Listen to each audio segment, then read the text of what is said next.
পিতা পরমেশ্বর ধন্যবাদ মহান প্রভু যিশুর নামে। আর যিশুকে জানাই অসংখ্য অসংখ্য ধন্যবাদ। আজকে একটা পরমেশ্বরের বাক্য নিয়ে আলোচনা করব। বাক্যের বিষয়বস্তু, মরিয়মকে বলেছে স্পর্শ করিও না, কিন্তু থোমাকে বলেছে তুমি আমাকে স্পর্শ করো। আজকে আমরা দেখব যে কেন মরিয়মকে প্রভু যিশু স্পর্শ করতে না বলেছেন।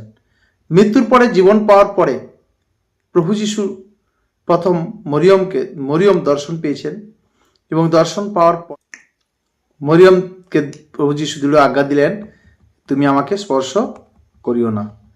আর থোমাকে বলেছিল যে তুমি হাত বাড়াইয়া দাও এবং আমার হাতের মধ্যে আঙুলি দাও আর আমার পাঁজরের মধ্যে দেখো সেই নিশান। তখন কিন্তু তাকে পারমিশন দিয়েছিল, কিন্তু মরিয়মকে পারমিশন দেয়নি। আমরা যদি দেখি যোহন লিখিত সুসমাচার 20 অধ্যায় 16 পদে যিশু তাহাকে বলিলেন মরিয়ম। তিনি ফিরিয়া ইব্রিয় ভাষায় তাকে কহিলেন রুব্বিনি, ইহার অর্থ হে গুরু।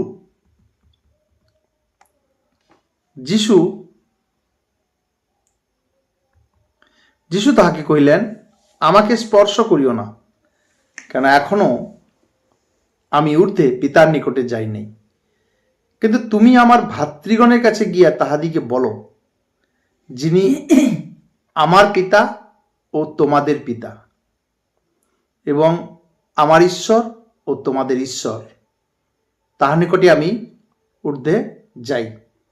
তার মানে বলছে তাহার নিকটে আমি ঊর্ধ্বে যাই।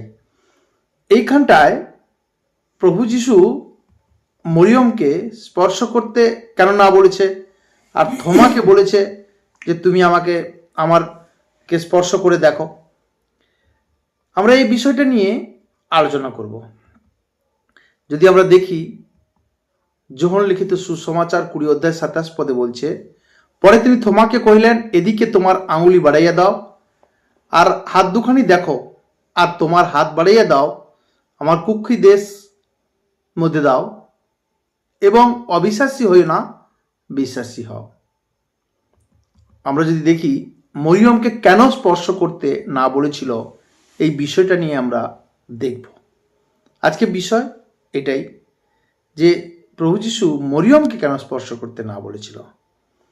আমরা যদি দেখি যে লেবীয় পুস্তক 17 অধ্যায় 11 পদে বলছে মধ্যেই শরীরের প্রাণ থাকে এবং তোমাদের প্রাণের জন্য প্রায়শ্চিত্ত করণার্থে আমি তাহা বেদির উপরে তোমাদিগকে দিয়াছি, কারণ প্রাণের গুণে রক্তই প্রায়শ্চিত্ত সাধক। তাহলে আমাদের শরীরের যে রক্ত সেটা হচ্ছে আমাদের প্রাণ। তারপরে আমরা যদি দেখি ইব্রিয় 9 অধ্যায় 1 পদে ভালো, এই প্রথম নিয়ম অনুসারেও আরাধনার নানা ধর্মবিধি এবং পার্থিব একটি ধর্মদাম ছিল। তার মানে পৃথিবীতে মসিহকে ঈশ্বর একটা টাবারনেকেল বানাতে বলেছিল, ধর্মধাম একটা বানাতে বলেছিল। এটা পার্থিব ছিল, তেমনি স্বর্গেও একটা সেম ধর্মধাম ছিল। আমরা যদি দেখি ইব্রিয় 9 অধ্যায় 2 পদে কারণ একটি তাম্য নির্মিত হইয়াছিল, সেটি প্রথম, তাহার মধ্যে দ্বীপবৃক্ষ, মেজ ও দর্শন রুটির শ্রেণী ছিল, ইহার নাম পবিত্র স্থান। তাহলে পবিত্র স্থান, তারপরে আমরা যদি এটা দেখি, আমরা এখানে দেখব যে পবিত্র স্থান, অতি পবিত্র স্থান, যেখানে পর্দা লাগানো আছে তার ভিতরটা অতি পবিত্র স্থান। এটা হচ্ছে টাবারনেকেল, যেটা ঈশ্বর স্বর্গে থেকে মসিকে তার ছায়ারূপে এখানে বানানোর জন্য আদেশ করেছিলেন। তারপরে আমরা যদি দেখি এইভাবে এখানে পর্দা লাগানো আর বাইরে এটা হচ্ছে পবিত্র স্থান। ইব্রিয় 9:3 বলছে আর দ্বিতীয় তিস্করণীর পরে অতি পবিত্র স্থান নামক তাম্বু ছিল। সেই অতি পবিত্র স্থানে আমরা যদি 4 পদ দেখি, তাহার সুবর্ণময় ধূপদানি, সর্বদিকে স্বর্ণমণ্ডিত নিয়ম সিন্ধুক বৈশিষ্ট্য, ওই সিন্ধুকে ছিল মান্নাধারী স্বর্ণময় ঘট ও হারনের মঞ্জরিত ষষ্ঠী ও নিয়মের 2 প্রস্তর ফলক। আমরা যদি এখানে দেখি এইভাবে এটা ছিল। তারপরে ইব্রিয় 9:5 বলছে, এবং তাহার উপরে প্রতাপের সেই 2 করূপ ছিল, যাহারা পাপাবরণ ছায়া করিত। এই সকলে সর্ববিশেষ কথা বলা এখন নিষ্প্রয়োজন। তার মানে এইভাবে যাজক কি করত, বছরে একবার সেই অতি পবিত্র স্থানে গিয়ে কি করত, রক্তকে উৎসর্গ করত, আর এখানটায় মানুষের পাপের প্রায়শ্চিত্তের জন্য ক্ষমা চাইতো। আমরা যদি দেখি 9:6 পদে বলছে, ইব্রিয় 9:6 পদে, উক্ত সকল বস্তু এইরূপে প্রস্তুত হইলে যাজকগণ আরাধনার কার্য সকল সম্পন্ন করিবার জন্য ওই প্রথম তাম্বুতে নিত্য প্রবেশ করে। তার মানে যেটা পবিত্র স্থান ছিল, সেখানে প্রত্যেক দিন আরাধনার জন্য যাজকগণ যেত, নিত্য প্রবেশ করে। তারপরে এখানে কি হতো, এইভাবে আরাধনা করা হতো, আর এখানে রক্ত দিয়ে নিত্য প্রবেশ করতো এরা। আমরা যদি দেখি ইব্রিয় 9:7 বলছে, কিন্তু দ্বিতীয় তাম্বুতে বছরের মধ্যে একবার মহাযাজক একাকী প্রবেশ করেন, তিনি আবার রক্ত বিনা প্রবেশ করেন না। সেই রক্ত তিনি আপনার নিমিত্ত ও প্রজালোকের অজ্ঞানবশত পাপের নিমিত্ত উৎসর্গ করেন।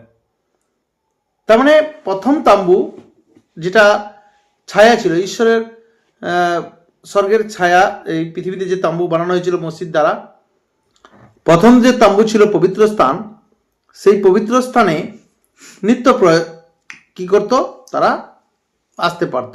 কিন্তু দ্বিতীয় যে তাম্বু ছিল, সেখানে মহাযাজক বছরে একবার আসত, সেটা আবার রক্ত নিয়ে। কেন না, সেইখানে লোকেদের অজ্ঞানবশত যে পাপের নিমিত্ত উৎসর্গ করা হতো। আমরা যদি দেখি 9:22 বলছে, আর ব্যবস্থা অনুসারে প্রায় সকলেই রক্তে সূচীকৃত হয়, এবং রক্ত সেচন ব্যতি রেখে পামোচন হয় না। তাহলে রক্তের মধ্যে প্রাণ থাকে, আর সেই রক্ত দিয়ে পাপের মোচন, কিন্তু রক্ত বিনা পাপের মোচন হবে না। কারণ ইব্রিয় 10:1 বলছে, কারণ ব্যবস্থা আগামী উত্তম বিষয়ের ছায়া বিশিষ্ট, তাহা সেই সকল বিষয়ের অবিকল মূর্তি নহে। সুতরাং একরূপ যে সকল বার্ষিক যজ্ঞ নিয়ত উৎসর্গ করা যায়, তদ্বারা যাহারা নিকটে উপস্থিত হয়, তাহাদিকে ব্যবস্থা কখনো সিদ্ধ করতে পারে না। তার মানে এটা হচ্ছে স্বর্গের, মানে ব্যবস্থা হচ্ছে আগামী উত্তম বিষয়ের ছায়া বিশিষ্ট, কিন্তু দেহ আমরা কার? খ্রিস্টের। বলছে এই সকল যে অবিকল মূর্তি নহে, এটা এই যে ট্যাবারনাকেল যেটা বানিয়েছিল, যে মন্দির বানিয়েছিল মসজিদ দ্বারা, সেটা হচ্ছে স্বর্গের ছায়া। তার মানে এখানে বার্ষিক যজ্ঞ কি করা হতো, উৎসর্গ করা হতো, একজন যাজক উৎসর্গ হতো, কিন্তু এটা দ্বারা মানুষ শুদ্ধ হতে বা সিদ্ধ করতে পারেনি। তার মানে আমরা যদি দেখি ইব্রিয় 10:2 বলছে, যদি পারিত তবে ওই যজ্ঞ কি শেষ হইতো না? বলছে যদি এটা উদ্ধার করতে পারতো, তাহলে ওই যজ্ঞ তো একদিন শেষ হতো। কেন, আরাধনাকারীরা একবার সূচীকৃত হইলে তাহাদের কোনো পাপ সংবেদ আর থাকিত না। তার মানে আজকে অনেক মানুষ শুদ্ধ হওয়ার জন্য কি করছে, যাচ্ছে কোথাও স্নান করতে, কিন্তু সে যদি জানতো না নিজের পাপটা কি, কারণ অনেক মানুষ পাপ ক্ষয় করার জন্য যাচ্ছে, কিন্তু নিজের পাপটাই কি জানেনি, আবার সে যখন চান করে এসে আবার সে পাপ করা শুরু করে দিয়েছে। তার মানে যদি সে জানতো না যে পাপটা কি, তাহলে যদি ক্ষয় হয়ে গেছে, তাহলে সেই পাপটা আর সে করতো না। তার মানে সে পাপটা জানেনি বলে কি করছে, ক্ষয় মানে পাপ আবার করছে। তার মানে সেই জন্য বলছে, যদি বছরে একবার সে যাজক কি করত, সেখানে যেত, যদি ক্ষমা হতো, তাহলে যাজকের যাওয়ার কি প্রয়োজন আছে? কারণ একবার গেলেই তো সব কিছু ক্ষমা হয়ে যেত। আমরা যদি দেখি ইব্রিয় 10:3 বলছে, কিন্তু এই সকল যজ্ঞে বৎসর বৎসর পুনর্বার পাপ স্মরণ করা হয়। প্রতি বছর এখানে গিয়ে পাপকে স্মরণ করা হয়। তার মানে পরমেশ্বর আগে থেকে নিযুক্ত করেছেন যিশু দ্বারা উদ্ধার করবেন। তার মানে পরমেশ্বর একটা পরিকল্পনা আছে সৃষ্টির থেকে, উনি সনাতন পিতা, সৃষ্টি থেকে একটা পরিকল্পনা করে গেছেন যে উনি কি করবেন, যিশু দ্বারা পুরা পৃথিবীকে উদ্ধার করবেন, খ্রিস্ট দ্বারা। ইফিসীয় 1:4 যদি আমরা দেখি, কারণ তিনি জগৎ পত্তনের পূর্বে খ্রিস্টে আমাদিগকে মনোনীত করিয়াছিলেন যেন আমরা তাহার সাক্ষাতে প্রেমে পবিত্র ও নিষ্কলঙ্ক হই। তাহলে প্রভু জগৎ সৃষ্টির আগে থেকে, জগৎ সৃষ্টি মানে প্রথম শুরু, আলফা ওমেগা, আলফা স্টার্টিং, সবচেয়ে প্রথম একবারে, সেখান থেকে ঈশ্বর তার প্ল্যানিং করে রেখেছেন যে খ্রিস্ট মানে একজন অভিষিক্ত ব্যক্তির দ্বারা উদ্ধার করবেন, যিনি প্রেমে পবিত্র নিষ্কলঙ্ক যেন হয়। তার মানে প্রভু যিশু হচ্ছে সেই অভিষিক্ত ব্যক্তি যে নিষ্পাপ নিষ্কলঙ্ক। তার মানে প্রভু যিশুর রক্ত ওই যজ্ঞবেদীতে উৎসর্গ করার, যেটা স্বর্গীয় যজ্ঞবেদী, সেখানে উৎসর্গ করার প্রয়োজন ছিল প্রভু যিশুর রক্ত। কারণ বছর বছর যাজকরা যে রক্ত নিয়ে যায়, সেই রক্তের দ্বারা ক্ষমা হচ্ছে না, হতে পারে না। কিন্তু প্রভু যিশু সেই যজ্ঞবেদীতে বলিদান হলেন এবং সেই রক্ত যাজক যেমন সেই তাম্বুতে গিয়ে প্রায়শ্চিত্ত করত পাপের জন্য, সেই রকম প্রভু যিশু যখন মৃত্যুবরণ করেন তখন পর্দা ছেড়ে দুভাগ হয়ে গেল, আর সেই পবিত্র স্থানে, অতি পবিত্র স্থানে যাওয়ার জন্য সবাই পারমিশন হয়ে গেল। আজকে প্রভু যিশু সেই পার্থিব যে মন্দির ছিল সেখানে কিন্তু প্রভু উৎসর্গ করেননি, প্রভু উৎসর্গ করেছেন একেবারে সেই স্বর্গীয় মন্দিরের। আমরা যদি দেখি যখন প্রথম যোহন 1:1 বলছে, যাহা আদি হইতে ছিল, যাহা আমরা শুনিয়াছি, যাহা স্বচক্ষে দেখিয়েছি, যাহা নিরীক্ষণ করিয়াছি এবং স্বহস্তে স্পর্শ করিয়াছি, জীবনের সেই বাক্যের বিষয়ে লিখিতেছি। 8 বলছে, আমরা যদি বলি যে আমাদের পাপ নেই, তবে আপনারা আপনাদেরকে ভুলায় এবং সত্য আমাদের অন্তরে নেই। তার মানে আমরা সবাই পাপী ছিলাম।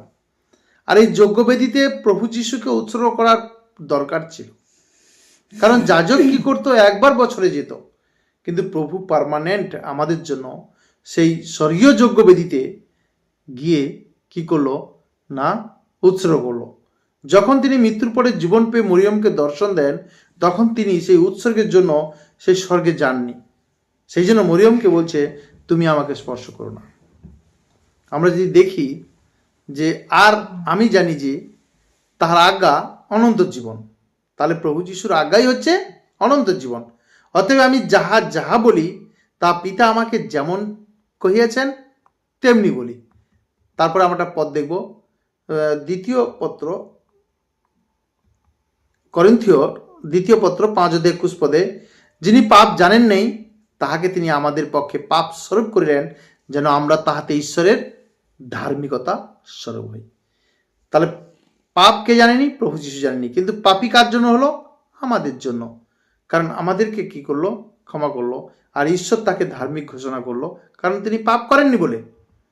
তারপরে আমরা যদি দেখি যে ইব্রিয় 5:1 বলছে, বস্তুত প্রত্যেক মহাযাজক মনুষ্যদের মধ্য হইতে গৃহীত হইয়া মনুষ্যদের পক্ষে ঈশ্বরের উদ্দেশ্যে কার্যে নিযুক্ত হন। তাহলে যে যাজকরা হতো তাদেরকে কে নিযুক্ত করতো, মনুষ্য। কার পক্ষ থেকে নিযুক্ত হতো, মানুষের পক্ষ থেকে, ঈশ্বরের উদ্দেশ্যে মানুষের পক্ষ থেকে কার্যে নিযুক্ত হতো। কিন্তু প্রভু যিশু ঈশ্বরের তরফ থেকে নিযুক্ত লোক, যেন তিনি পাপার্থক উপহার বলি উৎসর্গ করে। এখানে পাপার্থক উপহার বলি উৎসর্গ করা হতো কোথায় না, সেই অতি পবিত্র স্থানে গিয়ে সেই যজ্ঞবেদীতে। কিন্তু প্রভু যিশু যখন সেই পর্দাকে ছেড়ে দিয়েছেন, তখন তিনি অতি পবিত্র স্থান যেটা স্বর্গে, সেখানে পর্যন্ত পৌঁছে গেছেন। তার মানে আমরা দেখব যে এই সমস্ত ইব্রিয় 8:1 বলছে, এই সমস্ত কথার সার এই, আমাদের এমন এক মহাযাজক আছেন যিনি স্বর্গে মহিমা সিংহাসনের দক্ষিণে উপবিষ্ট হইয়াছেন। তাহলে আমাদের একজন মহাযাজককে প্রভু যিশু আছেন। তিনি কোথায় আছেন না, ঈশ্বরের সামনে, ঈশ্বরের সিংহাসনের দক্ষিণে উপবিষ্ট হইয়াছেন। কারণ তিনি স্বর্গে আমাদের জন্য সেই যে রক্ত সেটাকে যজ্ঞবেদিতে দিয়েছেন, কারণ স্বর্গীয় বিষয়ের ছায়া এই পার্থিব মন্দিরকে বানিয়েছিল। কিন্তু আজকে প্রভু সেই পার্থিব মন্দিরে, পৃথিবীর মন্দিরে যায়নি, সে গিয়েছে কোথায়? ডাইরেক্ট স্বর্গের সেই মন্দিরে। সেখানে গিয়ে তিনি নিজেকে উৎসর্গ করেছেন, নিজের সে রক্তকে উৎসর্গ করেছেন। আমরা যদি দেখি যে যোহন লিখিত সুসমাচার 20 অধ্যায় 20 পদে বলছে, ইহা বলিয়া তিনি তাহাদিগকে আপনার 2 হস্ত ও কুক্ষি দেশ দেখাইলেন। অতএব প্রভুকে দেখিতে পাইয়া শিষ্যরা আনন্দিত হইলেন। তাহলে থোমাকে বলল যে তুমি আমার হাতে স্পর্শ করো আর আমার কুক্ষি দেশ দেখো। তখন থোমা কিন্তু তাকে স্পর্শ করেছিল, কিন্তু মরিয়মকে কি বলেছিল? যে তুমি, মরিয়মকে কি বলেছিল? আমাদের সুসমাচার আমরা যদি যোহন লিখিত সুসমাচার 20 অধ্যায় 17 পদ দেখি, যিশু তাহাকে কইলেন, আমাকে স্পর্শ করিও না, কেন এখনো আমি ঊর্ধ্বে পিতার নিকটে যাইনি। এখনো আমি ঊর্ধ্বে পিতার নিকটে যাইনি, কিন্তু তুমি আমার ভাতৃগণের কাছে গিয়া তাদেরকে বলো, যিনি আমার পিতা ও তোমাদের পিতা, আমার ঈশ্বর ও তোমাদের ঈশ্বর, আমার তাহার নিকটে আমি ঊর্ধ্বে যাই। তার মানে তোমাকে যখন বলেছিল তিনি ঊর্ধ্ব থেকে নিচে নেমে আসছিলেন, ঊর্ধ্ব থেকে তিনি এসে গিয়েছিলেন সেই স্বর্গ থেকে। কিন্তু প্রভু যিশু যখন মরিয়মকে দর্শন দেন, তখন মরিয়মকে টাচ করতে না বলেছে, কারণ তিনি এখনো ঊর্ধ্বে যাননি। আমরা যে দেখি ইব্রিয় 7:21 বলছে, উহারা তো বিনা শপথে যাজক হইয়া আসিতেছেন, কিন্তু উনি শপথ সহকারে তাহারই দ্বারা নিযুক্ত। তার মানে প্রভু যিশু একেবারে পাক্কা পার্মানেন্ট শপথ দ্বারা, যে প্রভু ওখান থেকে নির্ধারিত হয়ে গিয়েছিল যে খ্রিস্টের দ্বারাই আমাদের সংগ্রহ করা হবে, খ্রিস্টের দ্বারাই প্রত্যেককে উদ্ধার করা হবে। তাহলে শপথ সহকারে নিযুক্ত তিনি তাহার বিষয়ে বললেন, প্রভু এই শপথ করিলেন, আর তিনি অনুশোচনা করিবেন না, তুমি অনন্তকালীন যাজক। তাহলে আজকে তুমি মানে সেই প্রভু যিশুই হচ্ছে সেই অনন্তকালীন যাজক আছেন। তার মানে যাজক একবার নিযুক্ত হতো, তার বয়স কত হতো? যে 70, 80, 90, 100, তারপরে সে মারা যেত। কিন্তু অনন্তকালীন যাজক কে হলো? না, আমাদের প্রভু যিশু। অতএব ইব্রিয় 7:22 বলছে, অতএব যিশু এইরূপ মহৎ বিষয়ে উৎকৃষ্টতর নিয়মের প্রতিভূ হইয়াছেন। তাহলে প্রভু যিশুই হচ্ছে সেই উৎকৃষ্টতর নিয়মের প্রতিভূত হয়েছেন। হ্যাঁ না? আমরা যদি দেখি ইব্রিয় 7:23 বলছে, আর উহারা অনেক যাজক হইয়া আসিতেছে, কারণ মৃত্যু উহাদিকে চিরকাল থাকিতে দেয় না। তার মানে একজন ব্যক্তি যখন যাজক হয়ে আসে, তখন তাকে মরতে হয়। কিন্তু প্রভু যিশু অনন্তকালীন যাজক। কারণ কি না, তিনি মৃত্যুর পরে সেই পার্থিব যে মন্দির সেখানে যাননি, তিনি স্বর্গীয় সেই মন্দিরে সেখানে ডাইরেক্ট ঈশ্বরের দক্ষিণে প্রবেশ করেছেন। তারপরে আমরা যদি দেখি ইব্রিয় 7:24 বলছে, কিন্তু তিনি অনন্তকাল থাকেন, তাই তাহার যাজকত্ব অপরিবর্তনীয়। তার মানে পৃথিবীতে যে যাজক একবার হতো, তারপরের বছর তাকে পরিবর্তন করা হয়ে যেত, মানুষ তাকে নিযুক্ত করতো যে তুমি আজ এই বছরের যাজক। কিন্তু প্রভু যিশু হচ্ছে অনন্তকাল থাকেন, কারণ যাজকত্ব অপরিবর্তনীয়, তার যাজকত্ব পরিবর্তন হবে না, তিনি হচ্ছে অনন্তকাল। তার মানে প্রভু যিশু একবার কুশে মৃত্যুবরণ করেন দ্বারা তিনি অনন্তকালীন সেই অপরিবর্তনীয় যাজক হিসাবে স্বর্গে কি হয়েছেন? নিযুক্ত হয়ে গেছেন। তাহলে আজকে মহাযাজক, আমাদের সেই মহাযাজক কে? না, প্রভু যিশু আছেন। তার মানে যাজকত্ব একবার পরিবর্তন হবে নি। তারপরে ইব্রিয় 7:25 বলছে, এই জন্য যাহারা তাহাদিয়া ঈশ্বরের নিকটে উপস্থিত হয়, যাহারা তাহাদিয়া ঈশ্বরের নিকটে উপস্থিত হয়, তাহাদেরকে তিনি সম্পূর্ণরূপে পরিত্রাণ করিতে পারেন। যাহারা সেই প্রভু যিশুর দ্বারাই, প্রভু যিশুর মাধ্যম দিয়ে উপস্থিত হয়, তিনি সম্পূর্ণরূপে তাদেরকে পরিত্রাণ করতে পারেন, কারণ তাহাদের নিমিত্ত অনুরোধ করণার্থে তিনি সতত জীবিত আছেন। আমাদের অনুরোধ করছে সর্বদা। আমরা যখন ভুল করি, কিছু অন্যায় করি, অপরাধ করি, তখন যখন আবার তারপরে অনুশোচনা করি, তখন প্রভু আমাদের সেই অনুরোধ পরমেশ্বর পিতার কাছে বলে দেয় যে প্রভু ও সন্তানকে তুমি ক্ষমা করে দাও, ওকে আমি জানি। তার মানে তিনি এই জন্য আমাদের জন্য সতত জীবিত আছেন, কারণ আমরা সব সময় কি করতে আছি? পাপ করতে আছি।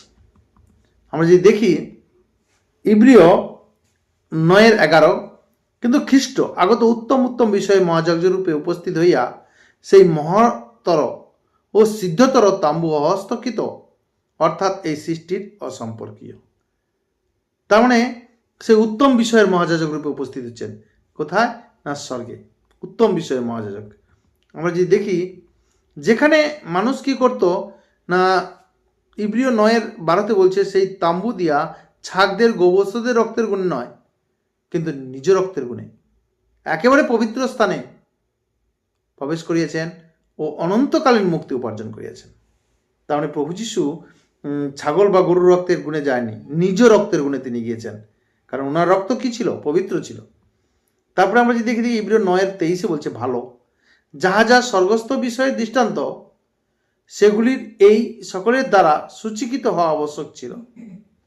তার মানে বলছে যাহা যাহা স্বর্গস্থ বিষয়ের দৃষ্টান্ত, তার মানে সমস্ত কিছু যে মন্দির বানিয়েছে, ট্যাবারনাকেল বানিয়েছে, মসজিদ দ্বারা যা কিছু হয়েছে, সব স্বর্গের ছায়া বিশিষ্ট, সকলকে কি করে স্বর্গস্থ বিষয়ের দৃষ্টান্ত ছিল। তার মানে এগুলো সকলকে কি করে সূচি হওয়া আবশ্যক ছিল, কিন্তু যাহা যা স্বয়ং স্বর্গীয়, সেগুলি ইহা হইতে শ্রেষ্ঠ যোগ্য দ্বারা সূচীকৃত হওয়া আবশ্যক। তার মানে স্বর্গের যে যা যা কিছু সেগুলো পৃথিবীতে বানিয়েছিল, সেগুলো কীরকমভাবে সূচি করা হতো, তার থেকে যেটা স্বর্গীয় তাকে আরও কীরকমভাবে সূচি করা উচিত। তাহলে প্রভু যিশু সেই স্বর্গীয় বিষয় নিজেকে উৎসর্গ সে কোথায় করেছেন? না এখানে, এই পৃথিবীতে পার্থিব সেই মন্দিরে নয়, কোথায় করেছেন? স্বর্গে। স্বর্গে ঈশ্বরের দক্ষিণে বসেছেন তিনি। তারপরে আমরা যদি দেখি ইব্রিয় 9:20 বলছে, কেননা খ্রিস্ট হস্তকৃত পবিত্র স্থানে প্রবেশ করেন নাই। দেখেছি আমরা, যিশু হস্তকৃত পবিত্র স্থানে প্রবেশ করেন নাই। এ তো প্রকৃত বিষয়গুলির প্রতিরূপ মাত্র, কিন্তু স্বর্গেই প্রবেশ করিয়েছেন, যেন তিনি এখন আমাদের জন্য ঈশ্বরের সাক্ষাতে প্রকাশমান হন। তাহলে কোথায় পৌঁছেছেন? এই যে মসজিদ দ্বারা যে মন্দির বানিয়েছিল, সেই মন্দিরে প্রবেশ করেনি, কিন্তু কোথায় প্রবেশ করেছেন? না একেবারে স্বর্গে প্রবেশ করেছেন। সেই জন্য আমরা দেখব যে ইব্রিয় 9:25, আর মহাযাজক যেমন বছর বছর পরে রক্ত লইয়া পবিত্র স্থানে প্রবেশ করেন, তদ্রূপ খ্রিস্ট অনেকবার আপনাকে উৎসর্গ করিবেন, তাহা নয়। তার মানে মহাযাজক কি করে? যে প্রতি বছর রক্ত নিয়ে পবিত্র স্থানে প্রবেশ করে, কিন্তু যিনি হচ্ছে খ্রিস্ট কিন্তু অনেকবার এরকম করবেন না, কারণ অনেকবার করলে তাকে অনেকবার জন্মগ্রহণ করতে হতো, অনেকবার মরতে হতো। এই জন্য বলছে ইব্রিয় 9:26 বলছে, কেননা তাহা হইতে জগতের পত্তনবধি অনেকবার তাহার মৃত্যু ভোগ করিতে হইত, কিন্তু বাস্তবিক তিনি একবার যুগপর্যায়ের পরিণামে আত্মযোগ্য দ্বারা পাপ নাশ করিবার নিমিত্ত প্রকাশিত হইয়াছেন। তার মানে যদি এইরকম হতো যে 1 বছর আসবে আবার মরবে আবার চলে যাবে, আবার 1 বছর আসবে আবার মরবে চলে যাবে, তাহলে অনেকবার আসতে হতো। কিন্তু প্রভু আমাদের একবারই মৃত্যুবরণ করেছেন, আর একবারই জীবন পেয়েছেন, আর ঈশ্বরের দক্ষিণে নিজেকে সমর্পণ করে দিয়েছেন। ঈশ্বরের দক্ষিণে সেই যজ্ঞ বেদিতে যে রক্ত ঝরিয়েছে না, সেই রক্ত, সেই প্রভু যিশু সেখানটায় গিয়ে ঈশ্বরের কাছে তারপরে এসেছেন। তার মানে মরিয়মকে এই জন্য বলছে যে আমি এখনো পিতার নিকটে যাইনি। তারপরে আমরা যদি দেখি ইব্রিয় 9:27 বলছে, আর যেমন মানুষের নিমিত্ত একবার মৃত্যু, তৎপরে বিচার নিরূপিত আছে, তারপরে বিচার হবে, তেমনি ইব্রিয় 9:28 বলছে, তেমনি খ্রিস্ট অনেক পাপভার তুলিয়া লইবার নিমিত্ত একবার উৎসৃষ্ট হইয়াছেন, দ্বিতীয়বার বিনা পাপে তাদিকে দর্শন দিবেন। যারা পরিত্রাণের নির্মিত্ত তার অপেক্ষা করে। তাহলে প্রভু যিশু যখন প্রথমবার এসছেন, তখন আমাদের পাপ তুলে নেওয়ার জন্য, কিন্তু তিনি যখন দ্বিতীয়বার আসবেন, তখন বিনা পাপে দর্শন দিবেন তিনি। তার মানে আমাদেরকে পাপ তুলে নেওয়ার পরে আমাদেরকে যে আজ্ঞাগুলো করেছেন, সেই আজ্ঞাগুলোই হচ্ছে অনন্ত জীবন। প্রত্যেকটা আজ্ঞাই হচ্ছে অনন্ত জীবন। তার মানে দ্বিতীয়বারে যখন আসবেন, তার আজ্ঞাটা আমার মধ্যে কতটা আছে, তখনই সেই হিসাবে তাকে পরিত্রাণ করা হবে। তার মানে আমরা যদি দেখি যে ইব্রিয় 12:11 বলছে, কোনো শাসনই আপাতত আনন্দের বিষয় বোধ হয় না। তার মানে মানুষের জীবনে যখন কষ্ট আসে, আনন্দের বিষয় বোধ হয় নাকি? ঈশ্বর যখন মানুষকে খাঁটি করার জন্য, মানুষকে শুদ্ধ করার জন্য, মানুষকে একেবারে পারফেক্ট করার জন্য যখন শাসন আসে, তখন মানুষ কি করে? সেটা দুঃখের বিষয় মনে করে। তথাপি তদ্বারা তাহাদের অভ্যাস জন্মিয়াছে, তাহা পরে তাহাদিকে ধার্মিকতার শান্তিযুক্ত ফল প্রদান করে। তার মানে যদি সে কি করে, সেই শাসনকে অগ্রাহ্য না করে গ্রাহ্য করে, মানে, তাহলে সে কি শান্তিযুক্ত ফল প্রদান করে। যদি সেটাকে না মানে, তাহলে অশান্তির মধ্যে দিয়ে থাকে। তারপরে আমরা দেখি লাস্ট পদ দেখে আমরা আজকের বিষয় ছাড়লাম। ইব্রিয় 12:14 সকলের সহিত শান্তির অনুধাবন করো, এবং যাহা ব্যতি রেখে কেহই প্রভুর দর্শন পাইবে না, সেই পবিত্রতার অনুধাবন করো। সাবধান হইয়া দেখো, পাছে কেহ ঈশ্বরের অনুগ্রহ হইতে বঞ্চিত হয়। তারা আমাদেরকে প্রত্যেকে বলছে যে ঈশ্বরকে অনুধাবন করো, ঈশ্বরের দর্শন ব্যতি রেখে কেউই দর্শন, যাহা ব্যতি রেখে কেউ দর্শন পায় না। তাহলে আমাদেরকে আজকে কি বলছে, যে মরিয়মকে কেন স্পর্শ করতে না বলেছিল? কারণ তিনি পিতার কাছে সেই যোগ্য বেদিতে এখনো উৎসর্গ হননি। আর যখন তিনি উৎসর্গ হওয়ার পরে আবার এলেন, তখন থোমা অবিশ্বাসের কারণ বলেছিল আমি দেখে বিশ্বাস করব। তখন সে বলল যে তুমি আমার হাতের মধ্যে আঙুলি দাও আর আমার কুক্ষি দেশে আঙুলি দাও, তখন পারমিশন দিয়েছিল। কিন্তু মরিয়মকে বলেছিল তুমি আমাকে স্পর্শ করো না। তো আমরা বুঝতে পারছি বিষয়টা। পিতা পরমেশ্বর ধন্যবাদ, মহান প্রভু যিশুর নামে যিশুকে জানাই অসংখ্য অসংখ্য ধন্যবাদ।